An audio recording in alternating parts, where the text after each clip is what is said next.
اهدنا الصراط المستقيم صراط الذين أنعمت عليهم غير المغضوب عليهم ولا الضالين آمين. أعوذ بالله من الشيطان الرجيم. بسم الله الرحمن الرحيم. الحمد لله رب العالمين والصلاة والسلام على أشرف الأنبياء والمرسلين وعلى آله وأصحابه أجمعين. اللهم يا عليم علمنا من علمك ما ترضى به عنا ولا تؤاخذنا بما تعلمه منا. يا عليم خلقنا بخلق العلم وحققنا بحقائق العلم. رب اشرح لنا صدورنا ويسر لنا أمورنا واحلل عقدة من ألسنتنا يفقه أقوالنا. الحمد لله رب العالمين. أعوذ بالله من الشيطان الرجيم. بسم الله الرحمن الرحيم. السلام عليكم ورحمة الله تعالى وبركاته. الحمد لله والصلاة والسلام على رسول الله وعلى آله وصحبه ومن والاه. أشهد أن لا إله إلا الله وأشهد أن محمدا عبده ورسوله. قال رب اشرح لي صدري ويسر لي أمري واحلل عقدة من lisani yafqahu qawli, amma ba'd. Yang berusaha pihak pengurusan masjid, ashabul fadilah, tuan-tuan guru, tuan-tuan imam, tuan-tuan haji, puan-puan hajah, tuan-tuan, puan-puan, hadirin hadirat yang dirahmati Allah Subhanahu wa taala sekalian. Alhamdulillah, tuan-tuan dan puan-puan, seperti biasa, marilah sama-sama terpanjatkan kesyukuran kehadirat Allah Subhanahu wa taala kerana masih lagi beri kepada kita kesempatan dan peluang untuk terus hidup penghuni bumi ini, tuan-tuan dan puan-puan. Alhamdulillah, syukur juga kepada Allah Subhanahu wa taala. Hari ini ditakdirkan kita dapat sekali lagi bersama Ramadan. Bulan yang kita tunggu-tunggu, bulan ibadah, tuan-tuan dan puan-puan. Sebab tu bila Allah Taala panjangkan umur kita, diberikan kita kesempatan untuk bertemu sekali lagi dengan Ramadan, maka janganlah kita sia-siakan Ramadan ini. Kerana kita tidak tahu, mungkin Ramadan ini Ramadan yang terakhir untuk kita. Dan kalaulah andai Ramadan ini menjadi Ramadan yang terakhir pada kita, sedangkan kita mensia-siakannya, itu satu kerugian yang besar dalam hidup kita sebenarnya. Sedangkan Ramadan-Ramadan yang terdahulu, tak tahu macam mana rupa, macam mana bentuknya, macam mana layanan kita sebelum ini kepada Ramadan. Mudah-mudahan bila bertambahnya umur kita, mudah-mudahan bertambah ibadah kita, bertambahlah keinginan dan azam kita untuk terus memperbaiki diri, memperbaiki hubungan kita dengan Allah Subhanahu wa taala, mudah-mudahan insya-Allah. Allahumma amin. Jadi macam biasa tuan-tuan, pagi ini kita sambung kuliah tafsir kita. Masih lagi sekitar surah Asy-Syu'ara. Masih lagi dalam surah Asy-Syu'ara. Kita mula pada ayat yang ke-111 insya-Allah. Di mana Allah Subhanahu wa taala berfirman, A'udzu billahi minasy syaithanir rajim. Bismillahirrahmanirrahim. قالوا أنؤمن لك واتبعك الأرذلون قال وما علمي بما كانوا يعملون إن حسابهم إلا على ربي لو تشعرون وما أنا بطارد المؤمنين إن أنا إلا نذير مبين قالوا لئن لم تنته يا نوح لتكونن من المرجومين قال رب إن قومي كذبون فافتح بيني وبينهم فتحا ونجني ومن معي من المؤمنين فأنجيناه ومن معه في الفلك المشحون ثم أغرقنا بعد الباقين إن في ذلك لآية وما كان أكثرهم مؤمنين wa inna rabbaka lahuwal azizur rahim. Sadaqallahul azim. Qalu anu'minu laka. Qalu anu'minu laka. Huruf man yang mati pada perkataan qalu bertemu dengan hamzah yang berbagi atas. Jadi dia mad jaiz munfasil. Kita baca dengan 4 harakat. Sebelum waw, lepas waw tu sebenarnya ada satu huruf, iaitu huruf alif. Tapi mana-mana huruf alif atau huruf waw yang tuan-tuan jumpa di atasnya ada tanda bulat, maka itu dipanggil sebagai huruf ziyadah, huruf tambahan yang dia wajib ada pada tulisan dan dia tak wujud pada bacaan. Pada tulisan dia wujud tu qalu tu, tapi dia tak ada apa-apa peranan pada bacaan, pada tulisan dia. Jadi tak boleh buang. Kalau buang pun bunyi qalu lagi. Tapi kalau buang maka larilah makna qalu tu. Tak tepat jadi makna qalu tu nanti. Jadi hamzah huruf alif tu dia mesti wujud pada tulisan dan dia tak wujud pada bacaan. Seperti juga perkataan ulaika. Ada waw, atas tu ada tanda bulat. Waw tu waw ziyadah. Ikut kaedah rasam Osmani. Dia mesti wujud pada tulisan, tapi pada bacaan dia tak wujud. Tak ada orang baca ulaika. Dia baca pendek juga, ulaika. Jadi waw tu dengan alif ni sama. Huruf ziyadah. Qalu, nanti ada orang tanya, boleh ke baca mad jaiz 2 harakat? Boleh, tapi riwayat tu tak berapa kuat. Kalau ikut disiplin ilmu tajwid betul-betul, ikut Imam Syatibi, kita baca, Imam Hafs membaca dengan 4 harakat pada mad jaiz munfasil. Kita belah-belah sini Malaysia ni membaca mengikut bacaan Imam Hafs an Asim. Okey. Qalu 4 harakat. Anu'minu laka wattaba'akal ar. Kalau baca ar salah lah, sebab ra tu ra mati sebelumnya bagi atas, ra tu kena tebal, kena tafkhim. Ar zalun. Lun tu man arif disukun. Boleh baca 2 harakat, boleh baca 4 harakat, boleh baca 6 harakat. Ayat 111. 112. Qala wa ma ilmi bima, itu semua mad asli bima kanu ya'malun. Ya'malun sama dengan arzalun. Man arif disukun. Boleh baca 2 harakat, boleh baca 4 harakat, boleh baca 6 harakat. Ya'malun.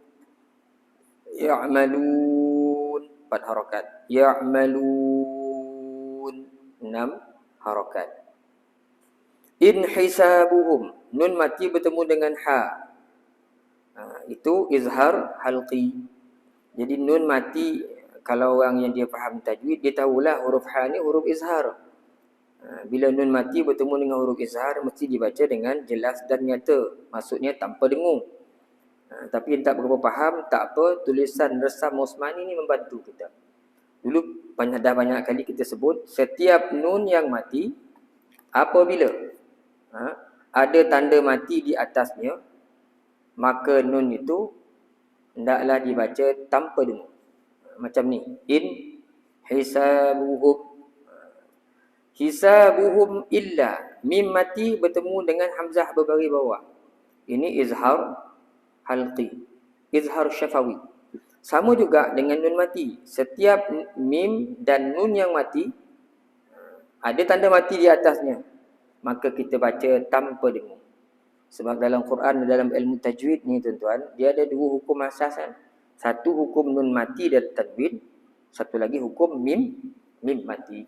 Jadi mana-mana nun dan mim yang mati, ada tanda mati di atasnya, maka dibaca tanpa dengung. Hisabuhum illa ala rabbi law tash'urun. Urun mad arid disukun, sama dengan arzalun, sama dengan ya'malun. Maka jadilah bacaan yang lebih kurang tuan bunyinya, a'udzu billahi minasyaitonir rajim. qalu anu'minu laka wattaba'aka al-arzalun qala wa ma 'ilmi bima kanu ya'malun in hisabuhum illa 'ala rabbi law tash'urun. Sadaqallahul azim. Itu dari sudut ilmu tajwid ya. Mari kita sambung tuan-tuan tengok dari sudut tafsirannya pula berdasarkan apa yang dicatatkan oleh Ustaz Ahmad Tun Haji dan juga apa yang ditulis oleh Dr. Wahbah Suhaili dalam tafsir Munir ini, insya-Allah, mudah-mudahan. Jawab mereka. Jadi perbincangan kita tuan-tuan masih lagi sekitar dakwah Nabi Nuh alaihi salam kepada kaumnya. Ketika diseru kaumnya menjawab, qalu anu'minu laka wattaba'akal arzalun. Jawab mereka, adakah patut kami beriman kepadamu sedangkan pengikut-pengikutmu golongan orang-orang yang rendah. Setelah Nabi Nuh alaihi salam menasihati kaumnya supaya takutkan Allah dan mentaati Rasul agar menjadi orang-orang yang beriman, mereka menjawab, patutkah kami beriman kepadamu sedangkan pengikut-pengikutmu dari golongan orang-orang yang rendah darjatnya. Jadi perkataan ni kita faham tuan-tuan. Yang bercakap ni mestilah orang yang darjat tinggi. Kan?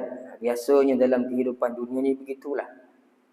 Orang-orang yang diberikan kelebihan sedikit oleh Allah Subhanahu Wa Taala, lebih-lebih lagi dari segi pemilikan harta.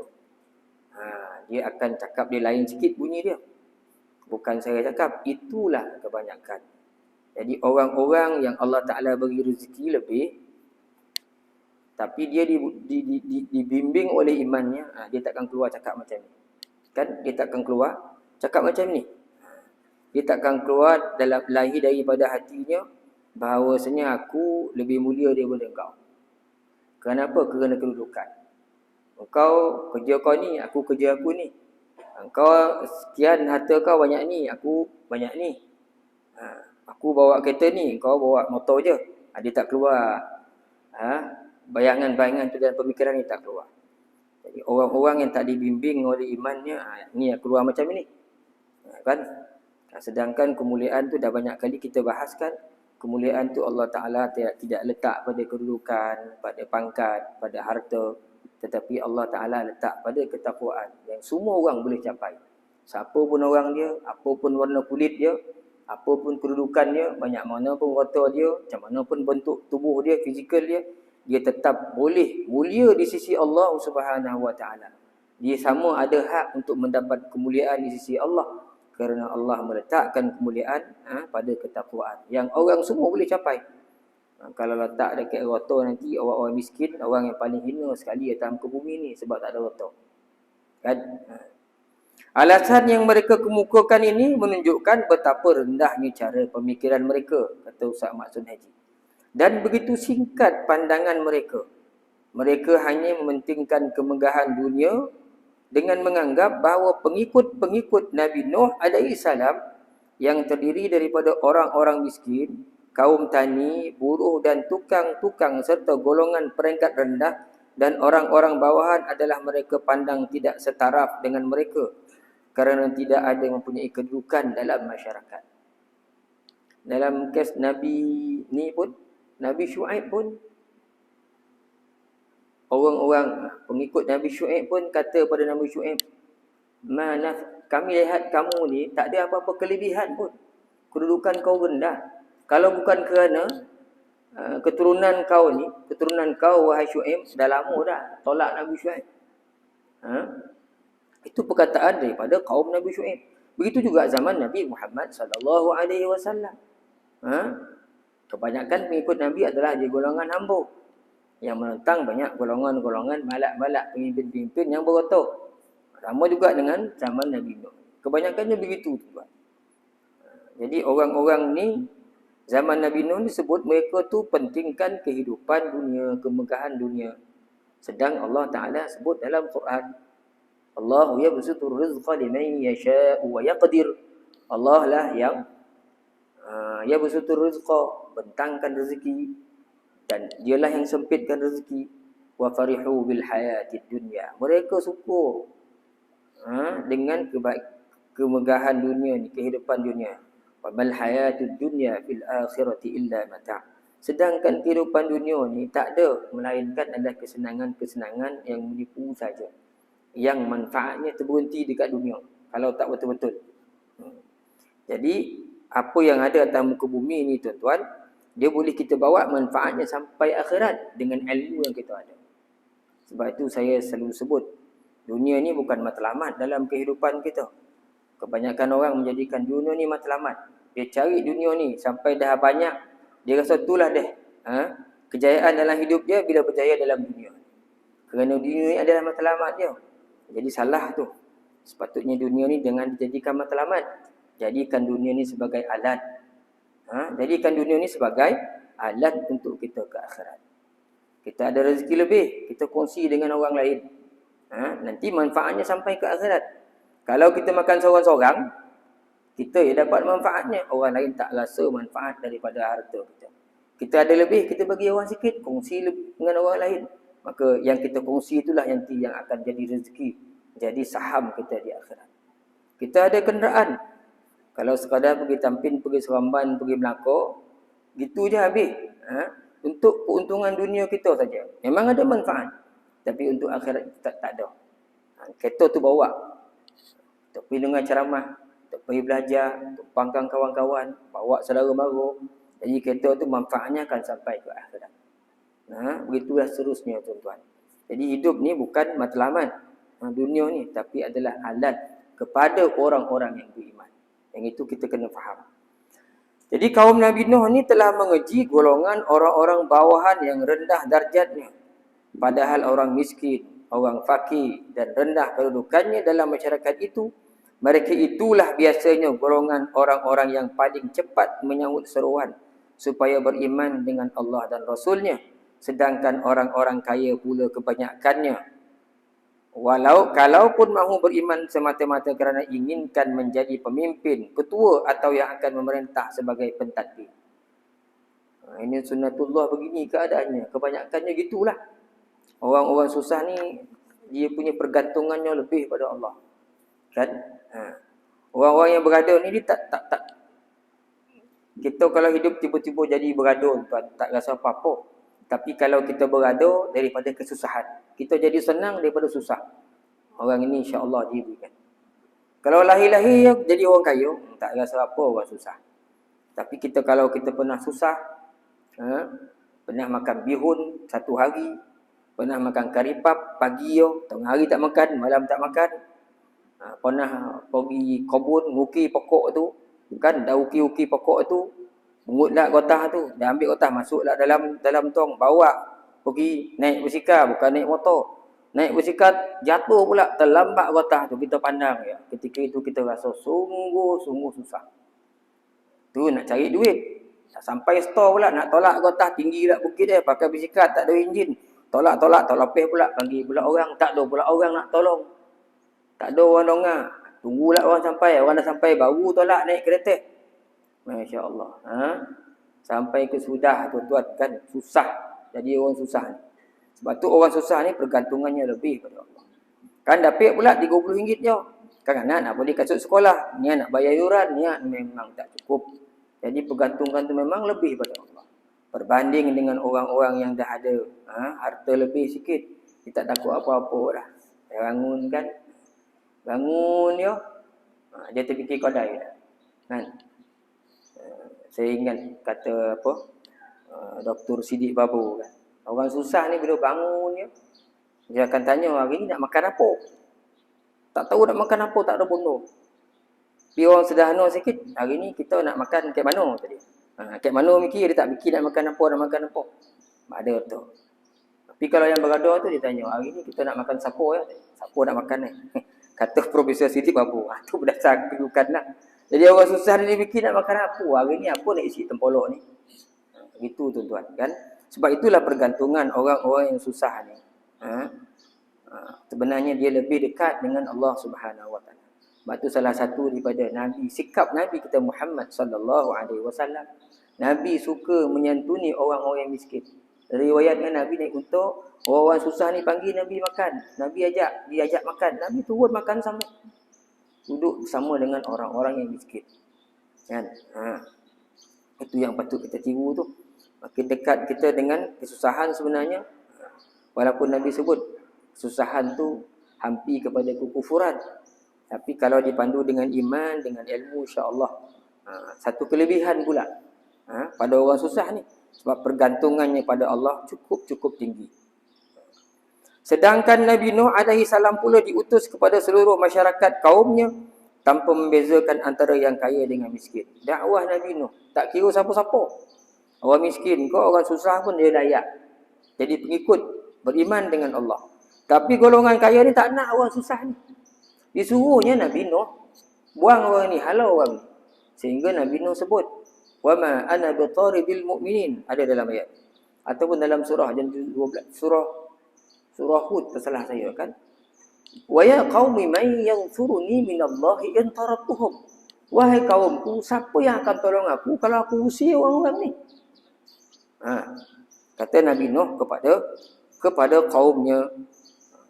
Kemudian disambung dengan ayat 112. Qala wa ma ilmi bima kanu ya'malun. Berkata Nuh, bukan dalam pengetahuanku apa yang telah mereka kerjakan itu.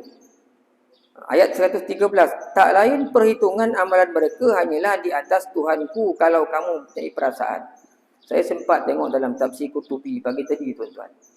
Jadi perkataan ini dikeluarkan oleh Nuh alaihi salam kerana ada di kalangan orang-orang kaya. Kaum Nabi Nuh ni kata, mereka ni beriman bukan apa Nuh. Mereka ni nak rotok ya. Nak makan, nak minum, nak pangkat. Sebab tu jadi pengikut kau. Orang susah semua ni. Orang tak ada harta semua ni. Sebab itu keluar perkataan, bukan dalam pengetahuanku apa yang telah mereka kerjakan itu. Aku tak tahu apa yang buat. Kalau betul buat, betul lah. Kata Nabi Nuh, apalah yang saya ketahui dari mereka. Saya tidak tahu apa yang tersembunyi dalam hati mereka. Hanya Allah sahaja yang tahu sama ada hati mereka ikhlas dalam beramal kepada Allah ataupun tidak. Dalam tafsir Qurtubi sebut, zaman Nabi Nuh ni pengikut dia cukup ramai. Seluruh penduduk dunia ni pengikut dia, Nabi Nuh.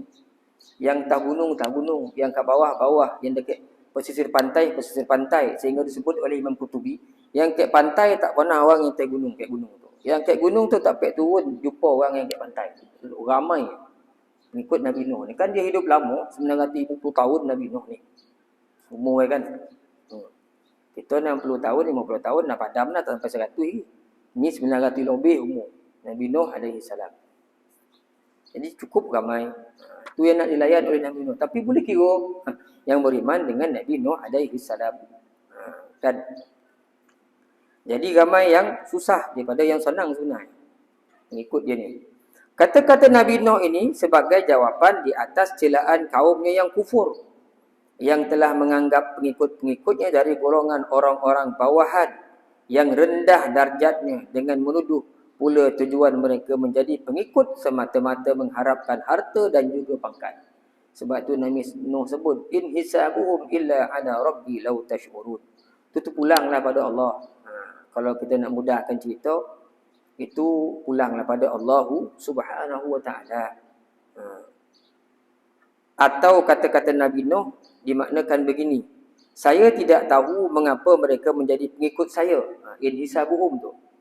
Mungkin kerana Allah telah memberi hidayat kepada mereka dan membiarkan kamu tersesat, dan Allah memudahkan mereka untuk beriman, sedangkan kamu pula dibiarkan dalam kehinaan.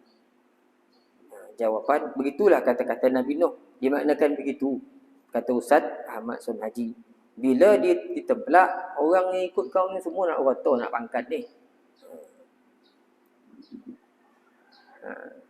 Kemudian Nabi Nuh sebut, tak lain Allah sahajalah yang akan membalas dengan memperhitungkan akan iman dan amalan baik mereka. Ayat 114, wa ma ana bitaridil mu'minin, dan aku tidaklah akan mengusir orang-orang yang beriman. Nabi Nuh sebut, kan, saya tak boleh halau orang-orang beriman ni. Kerana itulah tujuan diutuskan para rasul, nak ajak orang beriman tanpa mengira kedudukan dan pangkat, taraf kehidupan dia. Siapa-siapa beriman, siapa-siapa pun diseru supaya beriman pada Allah Subhanahu wa taala. Jadi Nabi Nuh jawab, "Wa ma ana bitaridil mu'minin." Dalam ayat yang lain, "Wa ya qaumi man yansuruni minallah in taratuhum." Wahai kaumku, siapa yang boleh tolong aku daripada Allah, kemurkaan Allah, kalau aku usir orang-orang ni, orang susah ni.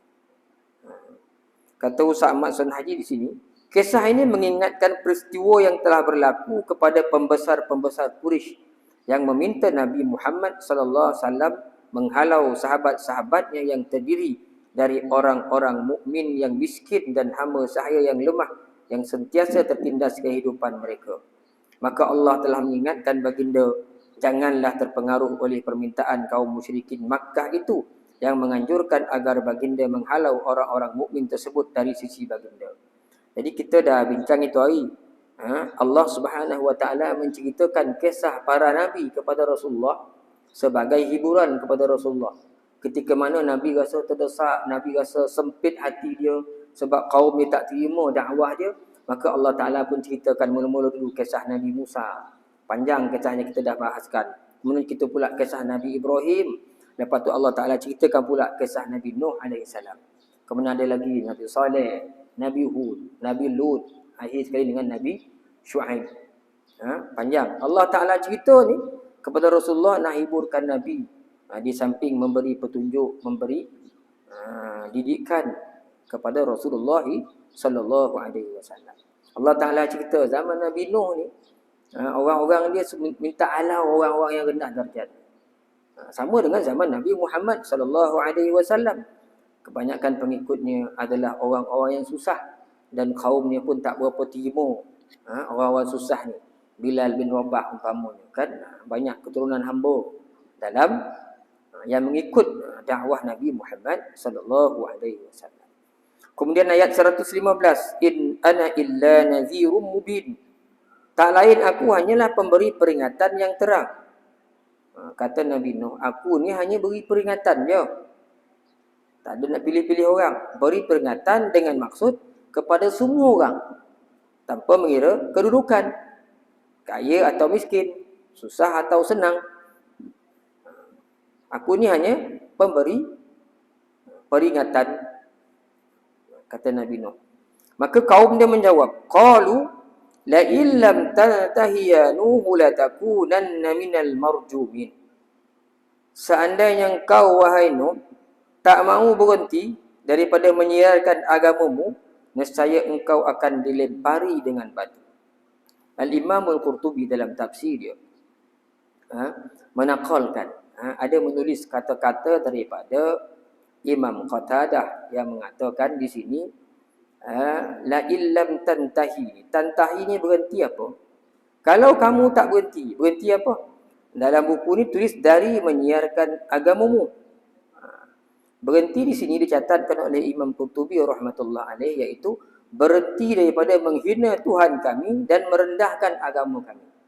Bila Nabi Nuh cerita tentang keesaan Allah, kehebatan Allah pada kaumnya, otomatik memberi faham bahawasanya Tuhan-Tuhan yang disembah oleh kaum Nabi Nuh tak hebatlah, tak agunglah, tak besarlah. Kan? Itu maksud Imam Qurtubi ni. Jadi kalau kamu tak berhenti, berhenti apa? Menghina Tuhan kami dan merendah-rendahkan agama kami. Itu dicatat oleh Imam Qurtubi. Cerita-cerita dakwah Nabi Nuh ni, secara tak langsung dia jadi rendah agama, tak betul agama tu. Agama pengikut Nabi Nuh. Maka kaum ni suruh berhenti, jangan sampaikan lagi agama baru kau ni. Itu kata Imam Qurtubi dalam tafsir dia. Kalau kamu tak berhenti buat demikian, menyuruh orang, la takunanna minal marjumin. Kamu nanti nescaya engkau akan dilempari dengan batu. Memang perkataan marjumin ni maksudnya direjam. Jadi orang faham rejam pakai batu lah. Di sana ada beberapa pendapat ulama menjelaskan apa makna marjumin ini.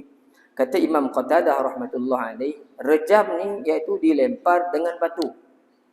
Kalau kau tak berhenti wahai Nuh menyeru agama baru kau ni, nanti kau kena baling batu. Ini maksud pertama ayat. Adapun menurut pandangan Ibnu Abbas dan Muqatil menyebutkan bahawasanya marjumin ni direjam ni dengan maksud kamu nanti akan jadi sasaran target untuk dibunuh. Jadi ada dua maksud. Marjumin, kamu nanti akan direjam, tapi di sini ditulis dilempari dengan batu. Direjam dengan batu satu maksud. Ikut pendapat Ibnu Abbas dengan Muqatil mengatakan direjam dengan maksud kamu akan ditarget untuk dibunuh. Kamu akan masuk sasaran untuk dibunuh. Jadi sasaran ancaman untuk dibunuh kalau kamu tak berhenti, kata kaum dia. Dan perkataan marjumin dalam Quran ni banyak tuan-tuan. As-Sumali rahmatullah alaihi menyebutkan semua perkataan marjumin dalam Quran maksudnya dibunuh. Kata Sumali, semua perkataan marjumin dalam Quran membawa maksud dibunuh kecuali perkataan rejam yang ada dalam surah Maryam. Qala araghibun anta an alihati ya Ibrahim la in lam tantahi la arjumannaka wahjurni maliya. La arjumannak, aku akan rejam kau. Itu rejam tu bukan membunuh. Takkanlah ayah Nabi Ibrahim nak bunuh Nabi Ibrahim. Situ maksud dia balik, betul. Tapi perkataan marjum dalam Quran ni, kata Sumali, semuanya membawa maksud bunuh. Wallahu a'lam. Ada pendapat lain pula daripada As-Suddi umpamanya, marjum ni maksud dia dicaci. Kalau kamu tak berhenti berdakwah, wahai Nuh, nanti kamu akan dicaci, dihina oleh orang. Sebab kau bawa agama yang lain daripada orang. Itu maksud marjum. Iaitu masytum. Dicaci, dikeji. Jadi ada 2-3 pendapat lah. Ada 3. 1, dilempar dengan batu. 2, jadi sasaran pembunuhan. 3, dicaci, dihina. Itu maksud marjumin. Kemudian Nabi Nuh sebut qala rabbi inna qaumi kadzabun. Kita habiskan kisah Nabi Nuh ni tuan sikit ya. Qala inna rabbi inna qaumi kadzabun. Nuh berseru, wahai Tuhanku, sesungguhnya kaumku telah mendustakan aku. Dia tak percaya kat aku. Dia katanya aku penipu pula.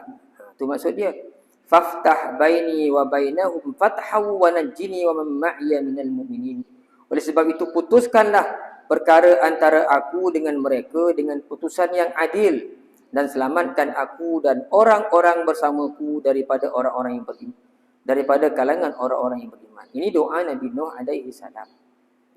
Ada sebut dalam surah yang lain Nabi Nuh berdoa, wa qala nuhur rabbi la tazar 'alal ardi minal kafirin dayyara. Nabi Nuh berdoa, Rabbi Tuhanku la tazar 'alal ardi, jangan biarkan tamu ke bumi ni minal kafirin dayyara. Seorang pun orang kafir yang duduk tinggal atas muka bumi. Bila dari dakwah beratus tahun namanya, ramai yang kufur dengan ajakan, dengan seruan itu, Nabi Nuh doa, minta Allah Ta'ala putuskan. Wahai Tuhanku, sesungguhnya kaum saya telah mendustakan perkara yang hak yang telah saya bawakan kepada mereka. Dia menyatakan telah didustakan, bukanlah takut kerana kaumnya hendak melemparnya dengan batu, tetapi minta diadili perkara yang berlaku di antara dia dengan kaumnya. Dah 900 tahun lebih berdakwah, tak nak terima. Maka Nabi Nuh bukan takut kena lempar, bukan takut kena bunuh, kena caci. Tapi dah, orang Terengganu kata dah habis geng tu kesabaran. Manusia ada takat dia. Maka Nabi doa pada Allah, minta Allah Subhanahu wa Ta'ala adili antara dia dan kaumnya. Sebab dah diberi peluang, tapi mereka terus menerus kufur. Walaupun telah beratus tahun diseru, namun tidak juga mahu beriman, malahan melarikan diri daripada Nuh alaihi salam. Kan? Maka Nabi Nuh pun doa Nabi Nuh itu akhirnya Allah Ta'ala kabulkan. Fa'anjainahu wa man ma'ahu fil fulki mashhun. Maka lalu dia dan orang-orangnya bersama-sama, lalu dia dan orang yang bersamanya kami, yakni Allah, selamatkan dalam bahtera yang penuh muatannya. Jadi Allah Subhanahu Wa Taala selamatkan Nabi Nuh dalam bahtera yang penuh muatannya. Kan? Jadi dalam bahtera, dalam tafsir Qurtubi ni dia ada cerita kan, tentang apa tu? Tentang bahtera Nabi Nuh ni. Kata Zaid bin Aslam, bila Nabi Nuh disuruh buat bahtera sebelum tenggelam ni, Allah Ta'ala berfirman, wasna'il fulka bi'a'yunina wa wahyina. Buatlah bahtera ni dengan bimbingan kami. Nabi Nuh tak tahu buat bahtera. Macam mana nak buat bahtera? Kan? Tak reti nak buat. Jadi duk fikir macam mana nak buat bahtera, sedangkan tak tahu nak buat. Sebab itulah kata Zaid bin Aslam, sebelum itu Nabi Nuh dah tanam pokok seperti kita sebut. Nabi Nuh tanam pokok selama 100 tahun. 100 tahun dia tanam pokok untuk buat bahtera. Kemudian 100 tahun pula potong dengan koring kan. Nah 200 tahun. Kemudian 40 tahun pula baru buat kapal. Dia tak tahu buat kapal. 40 tahun baru buat kapal. Mana daripada mula nak tarik kayu sampai siap 240 tahun buat kapal. Baru siap kapal Nabi Nuh alaihi salam. Kemudian disebutkan di sini ada pandangan daripada Imam Qurtubi sendiri menyebutkan bahawa Nabi Nuh buat kapal ni selama 40 tahun. Seperti yang kita sebutlah. Dan Ka'ab menyebutkan Nabi Nuh ni buat kapal selama 30 tahun. Dia ada 3 pendapat. Sa'labi sebut 60 tahun. Ka'ab sebut 30 tahun. Imam Qurtubi sebut 40 tahun. Tapi potong pokok dengan koring, tanam dengan koring itu 200 tahun. Sama ada 230 tahun hingga ke 260 tahun barulah siap sebuah kapal. Barulah siap sebuah kapal. Di mana kata Sa'labi dan Abu Nasr al-Qushairi, sebenarnya Nabi Nuh bila disuruh buat kapal, dia tak tahu nak buat kapal macam mana. Tapi Allah Subhanahu Wa Taala dinyatakan dalam hadis oleh Imam Mahdawi rahmatullah alaih, dinyatakan dalam hadis bila Nabi Nuh tak tahu, malaikat yang ajar Nabi Nuh buat kapal, buatlah seperti tulang dada burung. Kan? Maka mulalah Nabi Nuh alaihi salam membina kapal dengan panduan bimbingan malaikat Allah Subhanahu Wa Taala. Dan dalam ni banyak cerita kapal ni sebenarnya dalam tafsir Qurtubi tu. Mereka juga bahaskan, ulama selisih pendapat, agak-agak besar mana kapal, berapa ruang kapal. Kan?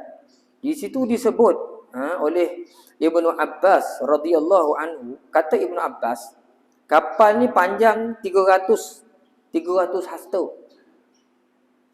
Lebar 50 hasta, tinggi 30 hasta. Ni 300 hasta ni bukan hasta kita ni. Kalau hasta kita pendek kan ni. Hasta Nabi dulu, orang dululah. 300 panjang. Lebar 50, tinggi 30 hasta. Dibuat daripada kayu jati. Kata Ibnu Abbas radhiyallahu anhu. Dan ada juga yang menyebutkan seperti Hasan Al-Basri dalam kiraan yang lain. Kata ni kapal ni panjangnya pendapat dia 1200 hasta. Dan lebarnya 600. Kalau kita pergi Turki tuan-tuan, disebut dalam kitab-kitab sejarah kan, berhampiran dengan Idli, pekan Idli, kita akan nampak kita ada satu pegunungan, atas tu ada besar, ada macam benda besar tu tonggok. Orang ahli sejarah sebut itu adalah kapal Nabi Nuh. Wallahu a'lam lah, kita pun tak pernah sampai pokat tu. Kita baca buku, baca kitabnya. So di perkampungan Idli, daripada Idli tu nampak ada pegunungan, situ ada satu benda besar, atas banjaran tu. Dikatakan itu adalah kapal Nabi Nuh. Wallahu alam kan. Kita pun tak tahu kan, kita tak pernah sampai Turki. Nak pergi apa ni? Nak pergi ke Perak pun susah, nak pergi Turki pula kan sebut tak payah ada duit lebih tu pergilah ke Italy cari, bukan Italy tengok betul kau ada kapal besar kat situ. Kan. Jadi di sini ada satu riwayat dalam tafsir Qurtubi ni daripada Ali bin Zaid min Yusuf an Yusuf bin Mihran an Ibnu Abbas. Kata dia para sahabat Nabi Isa pada zaman Nabi Isa, ashabu Isa, sahabat Nabi Isa dulu bertanya kepada Nabi Isa alaihissalam, wahai Isa, kata dia, kaifa, bagaimana jika engkau bangkitkan untuk kami seorang yang boleh beritahu, boleh perihal, boleh ceritakan tentang bahtera Nuh ni. Ikut Nabi Isa tanya Nabi Isa, kan, boleh tak Isa kau bangkitkan? Nabi Isa zaman tu kan dia kebolehan dia, mukjizat dia menghidupkan orang mati. Ada seorang mengikut dia kata, wahai Isa, kau boleh tak hidupkan seseorang, beritahu, ceritakan kat kita macam mana bahtera Nuh. Kemudian Nabi Isa pun berkata, kemudian Nabi Isa cakap, Nabi Isa pun menuju ke sebuah longgokan pasir. Berikut pasir, longgokan pasir, dia pun ambil pasir itu segonggam. Ini riwayat daripada Ali bin Zaid. Nabi Isa pun ambil pasir itu segonggam dan ditanya, orang yang ada, tahu tak kamu apa benda ni? Tahukah kalian ni apa benda ni? Mereka jawab, Allah dan Rasulnya lebih mengetahui. Nabi Isa pun sebut, ini adalah Ka'ab Ham bin Nuh. Mana cucu ku cicit, keturunan Nabi Nuh yang dah mati lama-lama dulu dan jadi pasir ni. Inilah dia Ka'ab bin Ham bin Nuh. Tadi kan kau minta nak hidup orang. Nabi Isa pun pukulkan tongkatnya ke longgokan pasir. Lalu dia berkata, bangunlah dengan izin Allah. Bangunlah kamu dengan izin Allah. Maka orang itu pun bangun. Ni tercatat dalam tafsir Qurtubi tuan. Orang tu bangun.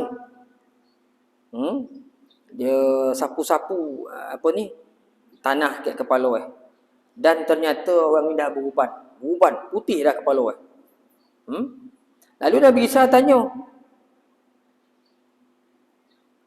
masa kau mati dulu adakah macam ni keadaan kamu, dah putih beruban ni, dah tua ni? Orang tu jawab, tak. Dulu aku meninggal masih muda, kata dia. Tapi aku kira ni dah hari kiamat, dah lama dah. Sebab tengok timur dah beruban. Rupa belum kiamat lagi, pada dah lama pula. Aku dulu mati muda, kata dia. Aku ingat dah bangun balik semula. Belum kiamat lagi rupa. Dah lama dah tua, daripada hitam jadi putih dah tua dah dia. Maka Nabi Isa pun tanya, ceritakan kepada kami tentang perahu Nabi Nuh.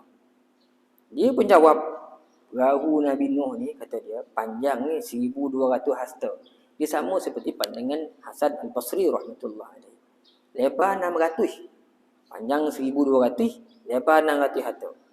Ada 3 tingkat. Kata Ka'ab Ham bin Nuh ni. Satu tingkat untuk haiwan, satu tingkat untuk manusia, satu tingkat untuk burung-burung. Kata Ka'ab Ham bin Nuh. Itu cerita yang dibawa oleh Ali daripada riwayat Ali bin Zaid yang dinakalkan, ditulis oleh Al-Imam Al-Qurtubi rahmatullah alaihi.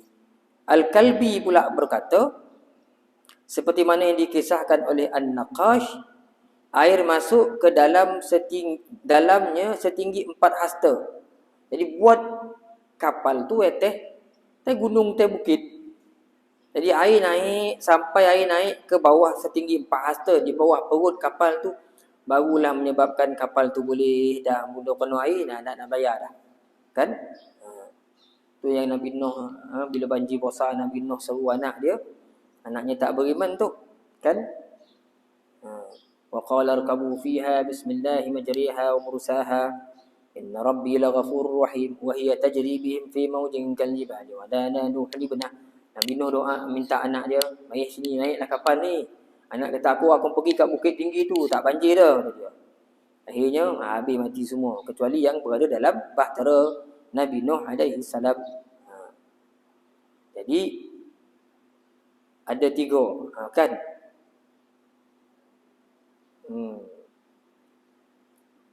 Ada yang mengatakan dalam kapal ni kan dibawa binatang ni berpasang-pasangan, kan, pasang-pasang. Lembu, kambing, semua tu macam-macam cerita tu. Kan banyak buku-buku cerita kita beli tentang cerita-cerita anjing lah, cerita anjing dengan kucing lah dalam bahtera ni. Wallahu alam lah, benda ni kita tak jumpa. Nak jadi halwa telinga boleh lah. Kan? Jadi bila dah naik semua-semua ni, maka Allah Subhanahu Wa Taala pun sebut fa anjaynahu man ma'ahu fil fulkil mashhud. Lalu dia dan orang-orangnya bersamanya kami Allah selamatkan dalam bahtera yang penuh muatan. Summa aghraqna ba'dul baqin, dan Allah Taala tenggelamkan orang-orang yang tinggal yang tak beriman, termasuk salah seorang daripada anak Nuh yang lelaki. Kan? Ketika mana diseru wa nada Nuh ibnahu wa kana fi ma'zili ya bunayya rkab ma'ana wa la takum ma'al kafirin. Ketika Nabi Nuh menyeru anaknya, "Mailah sini, naik kapal ni. Irkam ma'ana, naik kapal ni, wa la takum ma'al kafirin, jangan kamu masuk sama orang kafir." Qala sa'awi ila jabali ya'simuni minal ma'. Tak, aku akan pergi tak bukit tu berlindung, bukit tu tinggi. Qala la asiman yawma min amrillah. Kata Nabi Nuh, hari ni tak ada orang boleh lari dari banjir besar ini. Sehinggalah akhirnya fahalahum al-mauju, fahalahum apa ni? Air makin besar, akhirnya menenggelamkan semuanya. Yang ada selamat yang bersama dengan Nabi Nuh. Dia bersama-sama dengan orang-orang beriman yang dianggarkan seramai 80 orang daripada 40 orang lelaki dan 40 orang perempuan. Dalam tu ni dia bersama-sama dengan orang beriman yang dianggarkan seramai 80 orang, 40 lelaki, 40 perempuan, diperintahkan buat sebuah bahtera, lalu dimuatkan dengan penjadi binatang dan burung-burung. Masing-masing jenis sepasang hingga penuh bersama-sama mereka dalam bahtera tersebut untuk menyelamatkan diri dari air bah yang sangat besar. Sedangkan orang yang tinggal di daratan itu kufu 950 tahun, 80 orang tinggal. Sebab itulah kita selalu sebut kan, kita bukanlah nak menyeru keluarga kita, anak kita jadi Islam, semua dah Islam. Cuma kadang-kadang dia tak berapa kono, kita nak yang baik sikit. Kita pun usahalah. Anak kita 7 orang. Semua kita nak mayang jago. Ada seorang 2 yang terkucil sikit. Itu dia biasalah tu. Yang penting kita usahakan. Janganlah pula kita jadi sampai putus asa pula. Yang penting usaha kita tahu kan. Adik-beradik kita, kaum kerabat kita ramai. Kan, kerja dakwah ni bukan kerja Nabi-Nabi. Kita dengan skop kita yang tersendirilah. Kita ada keluarga, kita ada adik-beradik. Nak kita jadi abang kan. Jadi adik bawah ni sepatutnya jadi duduk bawah pengaruh kita.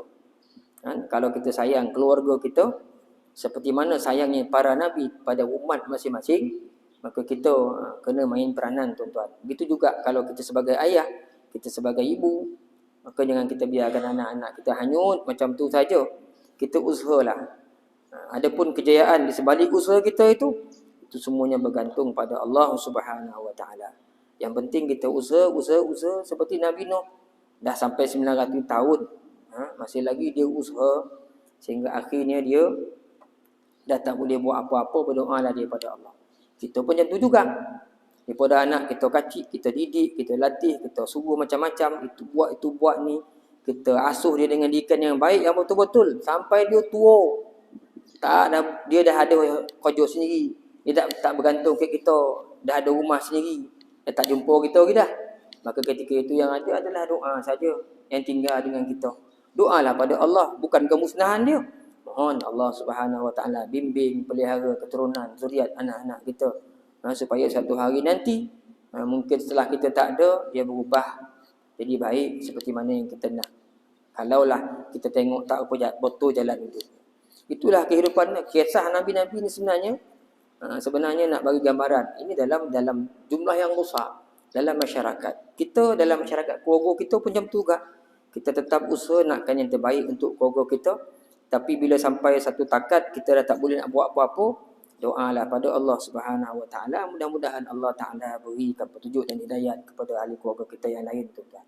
Sesungguhnya demikian itu merupakan keterangan akan tetapi kebanyakan mereka tidak beriman, dan sesungguhnya Tuhanmu sememangnya dia berkuasa lagi penyayang.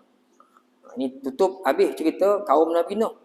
Minggu depan insya-Allah kita tengok pula bagaimana pula penyakit kaum Ad pula. Jadi setiap nabi ni ada kaum-kaum yang ada penyakit masing-masing. Macam-macam kemaksiatan yang mereka buat. Jadi kita dah habis kisah Nabi Musa, Nabi Ibrahim, Nabi Nuh. InsyaAllah kalau panjang umur tuan-tuan, minggu depan kita akan tengok pula kisah Nabi Nabi Hud yang dihantar kepada kaum Ad. Jadi tuan-tuan, sebelum kita tutup kuliah pada pagi ini, saya suka ingatkan diri saya dan diri tuan-tuan, Imam Malik rahmatullah alaih bulan Ramadan ni kuliah dia ditutup. Dia tak ada kuliah, sikit kuliah. Tapi yang banyak dia buat adalah tilawatul Quran. Tilawatul Quran. Sebab bulan Ramadan ni bulan diturunkan Quran. Cuba tuan-tuan tengok juzuk 2, kita tengok cari ayat ya ayyuhallazina amanu kutiba alaikumusiyam. Ayat tu kan kalau Quran kita ni bola kiri lah. Ayat tu tentang puasa tu tuan tengok. Sepanjang ayat tu. Ayat kita lain faman khafa bawah tu. Lepas tu syahrul Ramadan, lepas tu ayat wa idza sa'alaka ibadi anni. 3 tu tuan. Mula-mula Allah Taala cerita tentang difardukan Ramadan. Lepas cerita difardukan Ramadan, Allah Taala cerita apa? Bulan Ramadan ni Quran turun. Lepas tu Allah Taala cerita wa idza sa'alaka ibadi. Kalau hamba-Ku berdoa pada Aku, saya Aku kabulkan. So kita faham daripada ayat ni, bulan Ramadan ni banyak-banyakkan kita baca Quran, banyak-banyakkan berdoa kepada Allah Subhanahu Wa Taala. Kan? Baca Quran dan berdoa. Jadi Nabi SAW setiap tahun mengkhatamkan Quran ni sekali dalam Ramadan. Kecuali ketika akhir hayat Nabi SAW dia khatam 2 kali. Jadi kita cubalah khatamkan Quran tuan-tuan. Niatlah kita baca tu dengan niat belajar. Dan bukan saja, dan niatkan minta pada Allah. Kita baca Quran ni bukan sekadar kerana dia bulan Ramadan, tapi bacalah Quran ni walaupun setelah luar daripada bulan Ramadan, kerana kita tahu sekarang ni kita sedang diberikan latihan kursus oleh Allah Subhanahu Wa Taala. Jadikanlah Quran ni tuan-tuan mainan dalam hidup kita, kawan karib kita, sebab besok Quran ni jugalah yang akan ada syafaat daripadanya. Kan dalam hadis Nabi sebut besok Quran ni dibentukkan menjadi jasad, akan menemani kita dalam kubur kita sampailah hari kita dibangkitkan. Iqra'ul Quran fa innahu ya'ti yaumal qiyamati syafi'an li ashabi. Nabi sebut bacalah Quran kerana Quran ni akan menjadi syafaat kepada tuan-tuan yang membacanya. Jadi bacalah Quran tuan-tuan, anak Ramadan ni usahakan kita khatam pada bulan Ramadan dan banyak-banyakkan doa. Lebih-lebih lagi ketika saat sebelum kita buka. Itu antara tempat yang mustajab. Kita banyak hajat dengan Allah Ta'ala. Jadi sebelum buka tu jangan baca doa makannya. Belum dengan 5 minit tu, doalah banyak-banyak. Sampai nak masuk buku barulah baca doa makan, doa buku puasa. Jangan baca doa apa? Doa untuk berbuka ya. Panjangkan doa sebelum tu, sebelum 5 minit sebelum kita berbuka, doalah banyak-banyak. Sehingga tuan-tuan cukuplah sekadar tu untuk hari ni. Pagi ni air pun tak ada. Haus dah tu. Cukuplah kapan panjang kan. Lain nak jadi ke.